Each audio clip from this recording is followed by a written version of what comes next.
आजकल जब भी मैं सड़क पर निकलती हूँ, मेरी आंखें किसी को ढूंढती हैं। विशेष तौर पर जब भी मैं कभी नगर व राजनगर की उस रिंग रोड पर निकलती हूँ, जहाँ सड़क के दोनों ओर झुग्गियाँ बनी हुई हैं। क्या आप कभी गाजियाबाद गए हैं? यदि जाएंगे, तब पाएंगे कि नए रेलवे स्टेशन के साथ साथ राजनगर व कबीरनगर को जोड़ती हुई जो रिंग रोड है, उस पर 3-4 किलोमीटर तक झुग्गियां ही बनी हुई हैं। आम जनता, उच्च वर्ग के लोग व प्रबुद्ध जन लोग, सबको गुस्सा आता है उस सड़क पर चलते हुए। विशेष तौर पर यदि आप किसी वाहन में सवार हों, तब दूसरों की क्या कहूँ, मुझे स्वयं बहुत गुस्सा आता है यहाँ से गुजरते वक्त। और सरकार पर भी बहुत ही अधिक। वो नोटों के चक्कर में इस अतिक्रमण के प्रति जानबूझकर लापरवाह बन गए हैं, चाहे किसी भी दल की सरकार क्यों ना बने।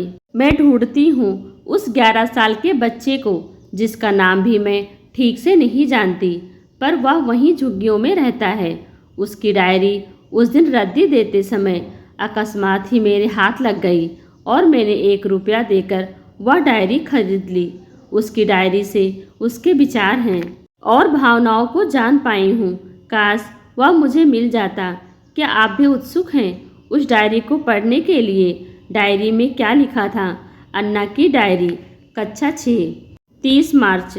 मैं सरकारी स्कूल में पढ़ता हूँ। अपनी कक्षा में प्रथम आया हूँ, पर फिर भी पता नहीं क्यों मास्टर जी मुझसे चिढ़ते हैं।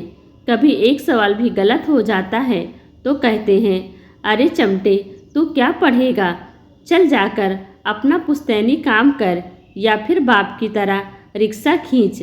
सब लड़के सुनकर हंस देते हैं, बाद में चमार कहकर चिढ़ाते भी हैं। मैं इस स्कूल में नहीं पढ़ना चाहता। मैं बाबू से कहूँगा कि मुझे किसी दूसरे स्कूल में दाखिला दिला दें, जैसे डीपीसी या रोंट पॉल में। मेरा भी अच्छी अच्छी ड्रेस पहनकर स्कूल जाने को दिल करता है। सफ़ेद मोजे और काले जूते मुझे भी बड़े अच्छे लगते हैं। मेरे बापू रिक्शा चलाते हैं, काश वे भी कहीं नौकरी करते। 30 मई मैंने बापू से जिद करके अच्छे स्कूल में दाखिला ले लिया है, डीपीसी स्कूल में। हालांकि प्रिंसिपल साहब ने आधी फीस ली, फिर भी बापू को फीस जुटाने में अपना प्यारा 2-in-1 भी बेचना पड़ा, जो उन्होंने बड़ी मुश्किल से खरीदा था। बापू का सपना था कि मैं बड़ा आदमी बनूं। 30 मई हमने अपने रहने की जगह बदल ली है। अब हमने राजनगर कबीरनगर की रिंग रोड पर झुग्गी डाल ली है। यहाँ से मेरा स्कूल बहुत पास पड़ता है। बापू माँ से कह रहे थे कि उन्हें अब ज़्यादा मेहनत करनी पड़ेगी मेरी फीस के पैसे जुटाने के लिए। अब वह रोज़ रात को बहुत देर से आते हैं। 5 जून झुग्गियों में बहुत गर्मी लगती है। ऊपर आकाश तपता है, नीचे धरती। मुझे खूब ऊंची उड़ती हुई चीज़ें बहुत अच्छी लगती हैं। काश मैं भी चील होता और खुले आसमान में उड़ता। पक्षी कितने अच्छे हैं, इनमें ना कोई अमीर होता है और ना ही कोई गरीब। इनके घोंसले भी एक जैसे होते हैं। इनके बसेरों में महलों और झुग्गियों वाला अंतर नहीं होता। 20 जुलाई मेरे स्कूल को खुले 20 दिन हो गए हैं। बाप रे, मेरी क्लास में तो बहुत बड़े बड़े घरों के लड़के पढ़ते हैं। पता नहीं क्या क्या बातें करते हैं। मेरी तो कुछ समझ में नहीं आता। कोई कार से आता है तो कोई स्कूटर पर। मेरा घर तो पास में ही है। मैं पैदल ही आता जाता हूँ, लेकिन घूमकर लंबा चक्कर लगाकर घर आता हूँ। ऐसा इसलिए ताकि कोई मुझे झुग्गी में घुसता हुआ देखकर मेरा मजाक न उड़ाए। इसलिए सबके चले जाने के बाद ही घर पहुँचता हूँ। 15 अगस्त मेरे क्लास में अच्छे नंबर आते हैं। मैं हमेशा एक्सीलेंट व गुड लेता हूँ। कुछ लड़के मेरा दोस्त बनना चाहते हैं, पर मैं सबसे अपने आप को छिपाता हूँ। कुछ लड़के जानना चाहते हैं कि मैं कहाँ रहता हूँ, पर मैं उन्हें टालता रहता हूँ। यदि उन्हें पता चल जाए तो वे मेरी हंसी उड़ाएंगे। 25 अगस्त मेरे बापू मुझे बड़ा आदमी बनता हुआ देखना चाहते हैं, पर मैं क्या करूँ, पढ़ूँ कैसे? अंदर झुग्गी में अंधेरा रहता है और बाहर बैठकर पढ़ने पर बच्चे तंग करते हैं। बहुत शोर भी रहता है, साथ ही कोई मुझे पहचान न ले। यह डर भी रहता है। बाहर जाकर नल पर नहाते समय, बाहर बैठकर खाना खाते हुए हर वक्त यही डर बना रहता है।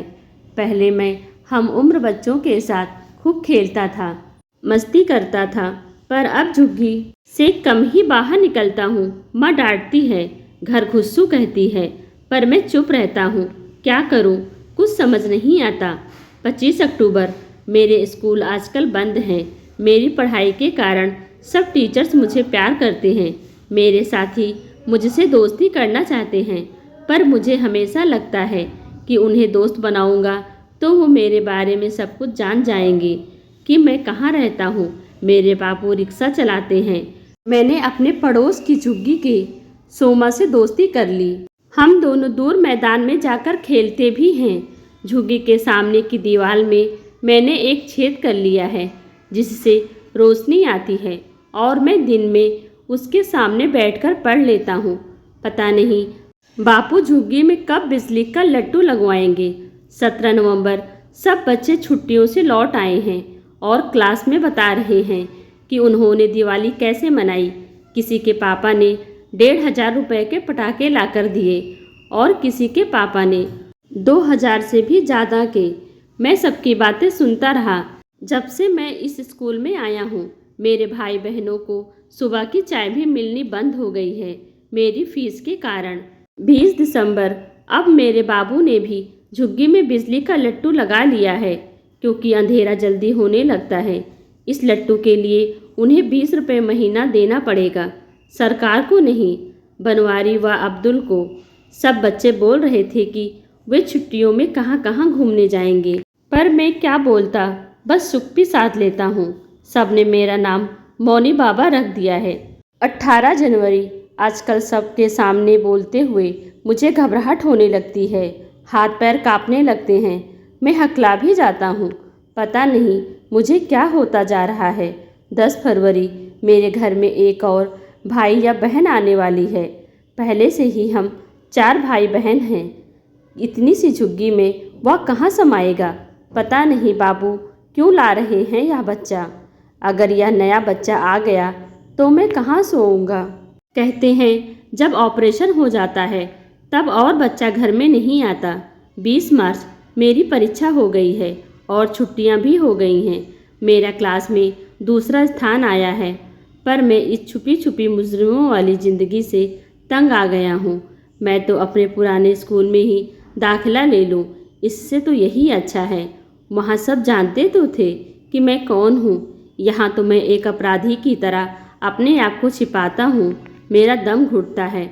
मैं बापू से कहूँगा कि वे मुझे पुराने स्कूल में ही पहुँचा दें, या भगवान किसी के दल में बैठ जाए और वे अपने घर में हमें जगह दे दें, या फिर मुझे कोई अमीर आदमी गोद ले ले जिससे मैं पढ़ लिख कर बापू का सपना पूरा कर सकूं और फिर वापस बापू के पास लौट आऊं।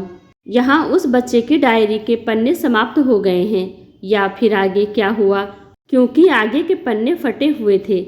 मैं इसलिए उसे ढूंढ रही हूँ। इस कुंठाग्रस्त बचपन, अभावग्रस्त जीवन और अपने आप को दुनिया से छिपाता हुआ वह कैसे अपने भविष्य को संवारेगा। मैं अन्ना से मिलना चाहती हूँ ताकि उसके हीन भावना से ग्रस्त बचपन को आत्मविश्वासी बना सकूँ। अपने घर में रखने का प्रस्ताव उसके सामने रख सकूँ जिससे वह आराम से पढ़ लिख सके। यदि आपको कहीं मिल जाए अन्ना तो कृपया उसे बता दीजिएगा कि मैं अनसुईया राजनगर में रहती हूँ और उसे ढूंढ रही हूँ। उसकी चाहत पूरी करने के लिए कृपया भूलिएगा नहीं।